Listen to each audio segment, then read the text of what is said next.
মধ্যপ্রাচ্য বলতেই চোখের সামনে ভেসে ওঠে তেল সম্পদের অট্টালিকা। গোটা দুনিয়ার তেলের বাজার নিয়ন্ত্রণ করে এই মধ্যপ্রাচ্য। তেল থেকেই তাদের সরকারি আয় এবং ব্যয় নির্বাহ হয়। উপসাগরীয় সহযোগিতা সংস্থা বা জিসিসিভুক্ত দেশগুলোর অর্থনীতির চাকা ঘোরে তেল সম্পদের শক্তিতে। কিন্তু সামনের বছরগুলো তাদের জন্য হয়ে উঠছে কঠিন। বদলে যাচ্ছে পরিস্থিতি, ফুরিয়ে আসছে তেল সম্পদ। ফলে বাহরাইন, ওমান, কুয়েত, কাতার, সৌদি আরব এবং সংযুক্ত আরব আমিরাতকে টিকে থাকার জন্য এখন বিকল্প অর্থনীতির দিকে ঝুঁকতে হচ্ছে। তেল নির্ভরতা থেকে বেরিয়ে আসতে ইতিমধ্যেই প্রস্তুতি শুরু করেছে সৌদি আরব। যুবরাজ মোহাম্মদ বিন সালমান তার দেশের অর্থনীতিকে তথ্য প্রযুক্তি ও পর্যটন নির্ভর করতে রাষ্ট্রীয় সংস্কার শুরু করেছেন। তবে তার পরিকল্পনা কতটা বাস্তবায়িত হবে তা নিয়ে বিশ্লেষকদের সন্দেহ রয়েছে।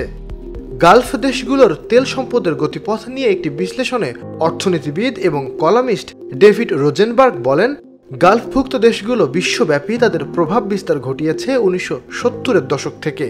তেল সম্পদ ব্যবহার করে তারা যেমন সম্পদের বিস্তার ঘটিয়েছে, তেমনি জীবনযাত্রাকে নিয়ে গেছে এক অনন্য উচ্চতায়।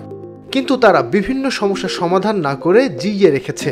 আন্তর্জাতিক মুদ্রা তহবিল IMF সম্প্রতি এক প্রতিবেদনে বলেছে, গালফভুক্ত বা এটিএম দেশগুলোর অর্থ দ্রুতই ফুরিয়ে আসছে।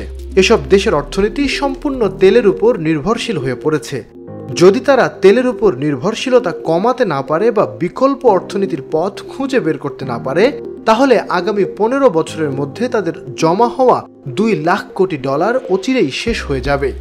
বর্তমানে প্রতি ব্যারেল তেলের দাম $100।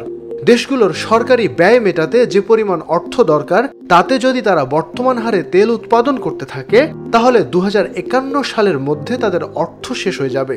আর যদি তেলের দাম ব্যারেল প্রতি $20 কমে যায়, তাহলে 2027 সালের মধ্যে তা শেষ হয়ে যাবে। দুনিয়া এগিয়ে যাচ্ছে দ্রুতই। নতুন নতুন প্রযুক্তির ব্যবহার বাড়ছে। জ্বালানি হিসেবে তেলের বিকল্প তৈরি হচ্ছে। জীবাশ্ম জ্বালানির ব্যবহার নিয়ে প্রযুক্তি খাত অনেক দূর এগিয়ে গেছে। তাছাড়া বিভিন্ন দেশের অর্থনৈতিক প্রবৃদ্ধির ক্ষেত্রে তেলের উপর নির্ভরশীলতা কমেছে। সামনের দিনে সেটি আরও কমতে থাকবে। ফলে আরবরা তেল নির্ভরশীল থাকলে নিজেদের অবস্থান তৈরি করতে ঝুঁকিতে পড়বে। অঢেল সম্পদের কারণে আরবরা যে মানের জীবনযাত্রায় অভ্যস্ত হয়ে উঠছে, তা থেকে তাদের বেরিয়ে আসাও সহজ নয়।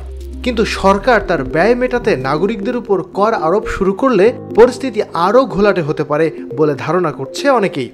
দেখা দিতে পারে নাগরিক অস্থিরতাও। বর্তমানে বড় বড় সরকারি প্রতিষ্ঠানে নাগরিকদের চাকরির সুযোগ থাকলেও তা ভবিষ্যতে না থাকার ঝুঁকিও রয়েছে। এতে সংকট আরও প্রকট হতে পারে।